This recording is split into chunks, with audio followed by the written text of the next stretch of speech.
Jamuligans, spell like jam, but sounds like ham. Jamuligans, listen along with your friends and fam. It's time to hear from the pastors again. Welcome in to Jamuligans, the weekly roundtable discussion of the pastors of Jamul Community Church in San Diego, California. I'm Ryan Murphy, worship pastor, and I'm here with Danny, the administrative and generations pastor. How's it going, everybody? Then also we have Byron Musser, adult ministry pastor. I'm here too. So can you guys hear me way over there? We can. It's the moment we've trained for in PE as a kid, arms distance apart. Yeah. And we're ready. So 6 feet apart. So everyone, we are taking precautions here at Jamuligans, keeping each other safe. Thank you for joining us, and don't forget to subscribe and leave a review. It helps to get the word out to others about good Christian content for the whole family. Guys, we got our first review. Oh. Yeah, it was good. It was good? Good review, yeah. Okay. I don't think it was any of our moms. Okay. Was it our spouses? Didn't our say wives? anything about Danny's dimples or Byron's blue eyes, wasn't it? It's just love our sons. No, so I don't know who it was. Oh. It was kind of the username was encoded. So, but anyway, thank you, and please, we need more of you to leave reviews. So, as pastors, we want to live out Colossians 1:28-29, proclaiming Jesus, teaching everyone, so that believers might be mature in Christ. Well, we have a meaty show for you today, so let's jump right in with a little segment we like to call The Buzz. The Buzz.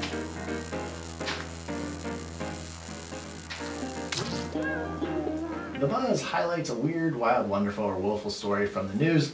Today's Buzz is about the unprecedented times that we are living in. The coronavirus is seems still to be ramping up here in California and in San Diego. A few little bits of news. The stock market still continues to plummet. More and more, I think yesterday was restaurants are now closed. I think the dining rooms for carry out and things like that, yeah. Yeah.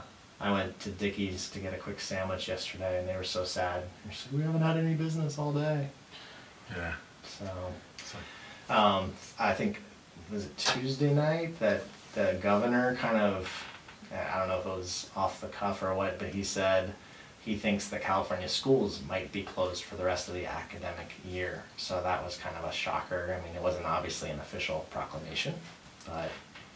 Yeah, it's crazy to even think. I mean, even the 5 weeks they're out right now, 4 or 5, depending upon your school, to think it could go longer, I got my twins are seniors, so to think of seniors and all those things, hopefully even if school doesn't resume, they can at least maybe come back in June and do a ceremony for graduation or some of those senior activities that you look forward to. So hopefully that's not something that's coming down, but Right.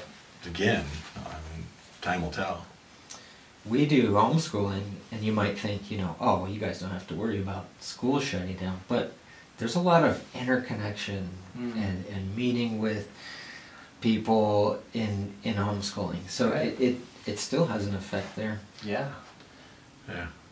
So crazy times, though, like you're saying, and at church, we'll talk about it a little more in a minute, but we live streamed. Well, we've been live streaming our services, but starting last Sunday for the foreseeable future, that's what we're going to do. We're live streaming our service at 10:30. So in Thrive, we'll be live streaming a Thrive kind of service, you could say. Thrive Live, we're calling it. Wednesdays at 7 p.m. So it's and what the CDC says is no gatherings of 50 or more for the next 8 weeks. So kind of that's the our foreseeable future is those 8 weeks out, which would take us through Mother's Day, and pretty much everything's on pause kind of until then. A lot of our events are being rescheduled or just postponed to a later date at this point, anything kind of within this 8 week window, and praying that the stuff that's beyond that 8-week window, you know, we're able to do, and we miss gathering together, but we want to kind of do what's being recommended of us. But that doesn't mean we're not here for people. Right. You know, if people have needs for themselves, for neighbors, for, you know, we want to be here. You can call the church office. You can email info@hamul.org, and we'll do whatever we can as long as we can. So we threw up something on the app and the website today, something we're calling Threads, and it's just it's nothing really, you know, that different. It's just the idea that we are going to connect. We want everybody to think about connecting with each other. You know, we don't want anyone to think that the church needs to run through the pastors or the church needs to run through the staff. We are the church. People are the church, right? We as the congregation. So anyway, the Threads idea is just kind of encouraging everybody. So we can't meet together, like you said, but we're still connected, and we need to focus on those connections with each other, to support each other, love each other, keep growing, keep reaching out to our community in whatever ways we can. yeah. And with all that being said, Multiply at this point is still happening on Thursdays at our Lions Valley campus at 10 a.m. Kind of our normal hours, and we'll be just still distributing food. We're changing how we do it. It'll more be a drive-through, and the boxes will be all pre-packed, and we'll load it into the people's cars for them. But definitely in this time, I think there's going to be a greater need for those kind of things, and we're trying to do it in a way that is keeping our volunteers safe and healthy, and but still trying to meet the needs that people have. So some places, I think counties actually in Northern California and some other places around the U.S. have gone to what they call shelter in place, and it's not necessarily lockdown, but they have called for shelter in place, and just kind of reading through some of the details of that. Again, we're not in that as of this recording. We're not in that in San Diego, but just even what that talks about, it's you know, I think church, the way we are operating today, even in the shelter in place kind of scenarios, there's no reason that the way we're operating as a church can't continue through that period. yeah. So just to kind of relieve people there, that's not going to go away, at least under the way they've laid it out in those other counties where they've done that. Yeah. And there's been some good news too. Danny, you had mentioned Apple stores have opened back up in China. I think they're not really having many more new cases in China that they're reporting. The new numbers are lower. It's Okay. going down. So from what we're being told or reading. I saw on my Twitter feed that some sports leagues are opening back up in South Korea, where you know it had hit a month ago maybe, Yeah. and even in China too. So that's just showing that, you know, there's an end in sight, right? You know, we might be at the beginning of this curve here in the U.S., but there is hope. There is an end in sight. Amen. Yeah. So, well, that was the buzz. Let's zip on over to a segment called Sunday Leftovers. What's in the fridge? What's in your fridge? Just be smart about how you handle your leftovers, too. Sunday Leftovers is the part of the show where we break down last week's sermon, talk about how it changed us, challenged us, chafed us, cheered us. If you missed it, go to hamul.org or download the app and have a listen. Today we're going to talk about more than just the sermon, because it was the first time in history type of Sunday. Byron, what was it like to be at a service without anyone there? You know, there isn't a real substitute for the church gathered together on Sunday in its full diversity of spiritual gifting. And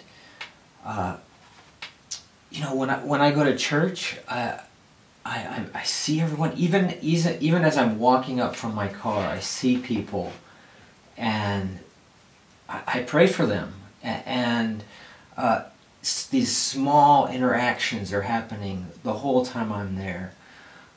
You know, I'm praying for people that I'm sitting next to. I'm sometimes even singing louder to a specific line to a specific person, and then I'm also waiting I'm excited to hear from people. There's people at our church with the gift of encouragement, and I'm like dying to talk to those people. And there's people with good counsel and good wisdom that we kind of throw around a little bit of the sermon together with, and people with the gift of faith that just encourage me, and all of these hundreds of interactions, body, like the living body that is the church, that's going on all on a Sunday morning. And that didn't happen. Yeah. But we were still edified by the message. We were, we sang together, but there's no substitute for the church gathering. Just from from the music perspective, it's there's a lot of focus that goes into like looking at my sheet music and looking at my fingers for the guitar and things like that. But there's also a huge element, why we practice all week is to be leading people to praise, and then to have only the 8 or 10 essential people who were there out in the congregation was just very different. But I did find myself looking towards the camera intentionally, thinking that there's lots of people that are worshiping right now, right? And they're so it was I know what you're saying about that.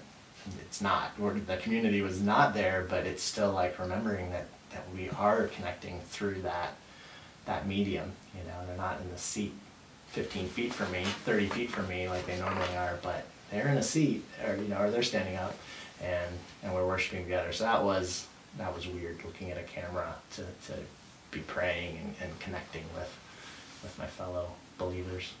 Yeah, it's thankful we have the means to be able to do it, and that not like a lot of churches who were scrambling last week to try to figure out how to make it happen, but definitely look forward to gathering together again as a body of believers in one place. Yeah.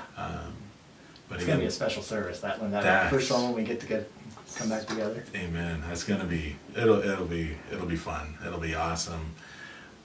Just hoping it's sooner than later. You know what I mean? But time will tell. All right. Well, those leftovers hit the spot. Time to top it off with some dessert. How about a shoot from the hip?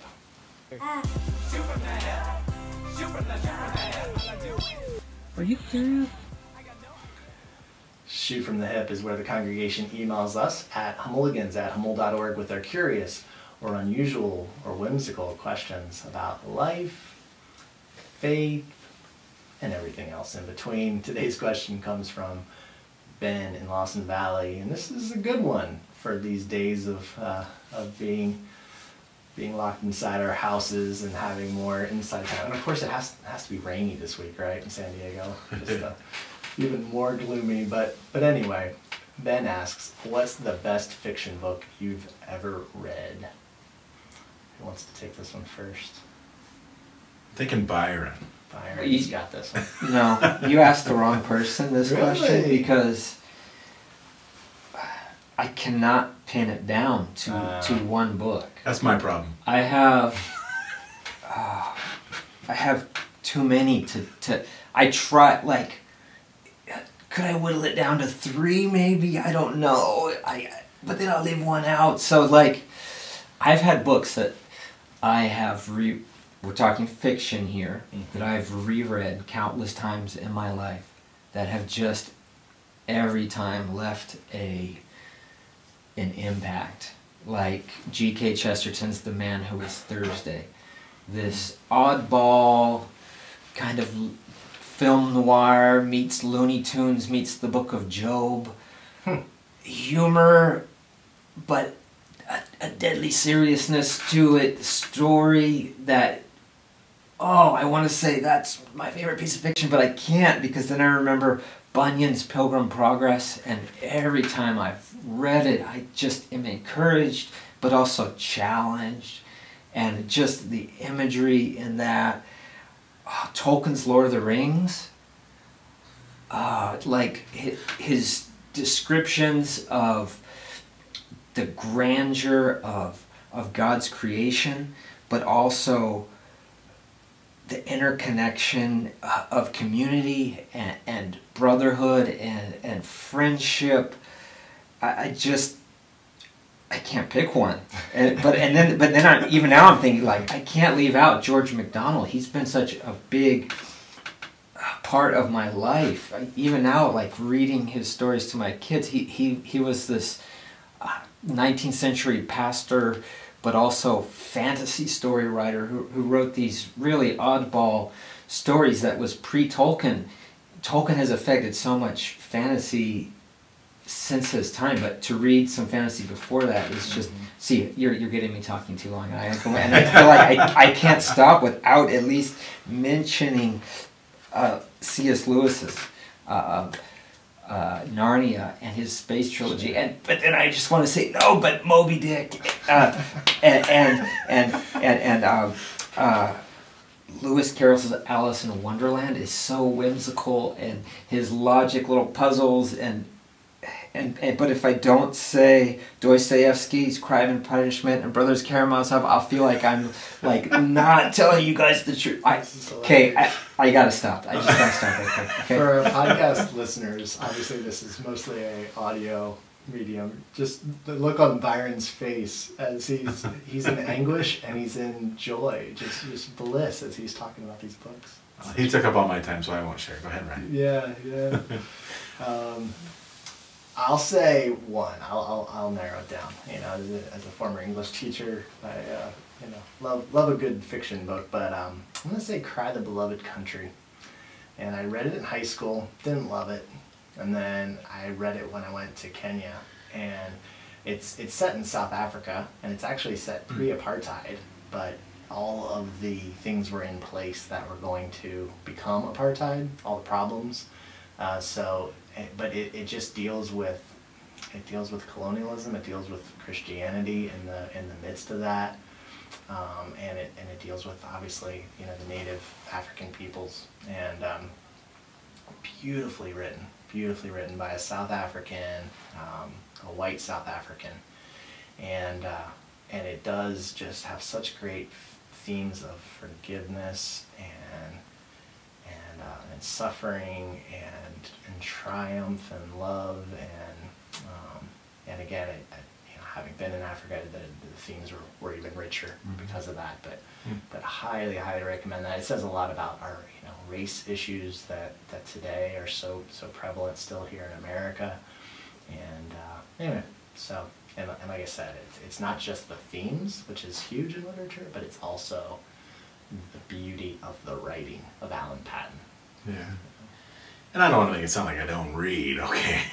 I don't read a lot of fiction. I read a lot of nonfiction, a lot of ministry type books and stuff. So I was just trying to wrestle through, like, okay, I read a book called, I think it's called 102 Minutes. It's kind of historical fiction. It's kind of an account of 9/11 and the time between when the first plane hit and the last tower fell. And that was an amazing book to read, and the stories that they had in there, and books like that. Or Vic recommended a book, and I think he's talked about on the podcast, The Man Who Moved a Mountain. And it's not fiction, it's kind of biographical. So those kind of books, fiction, for some reason, this might be why I work with students, I don't know, my brain jumps to like Tales of the Fourth Grade Nothing, Super Fudge, and so I was like, I don't know. Hey, those are good. I'm reading those to my kids now. Yeah. So I go through that's like what I think of, The Mouse and the Motorcycle. I can go on. I can go on and on. Yeah, but there's a lot of other books. So. Goodnight Moon, Harold and the Purple Crayon. Yeah. Don't get me started on children's literature.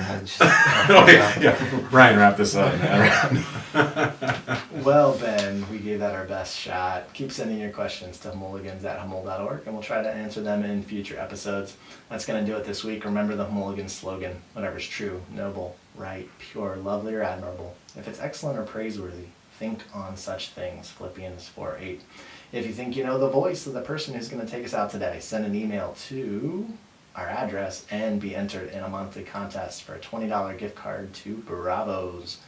Don't forget to leave your name and the name of the person from JCC who you think it is. And guys, we only have like 2 entries this month so far. Oh, wow. So if if you think you have an idea, even if it's just a wild guess, you should put it in because your chances are going to be good. Thank you, listeners. Until next time. You've just listened to Jamuligans, a podcast of Jamul Community Church, the church that's easy to get to but hard to leave. Come back next week for more from the pastors.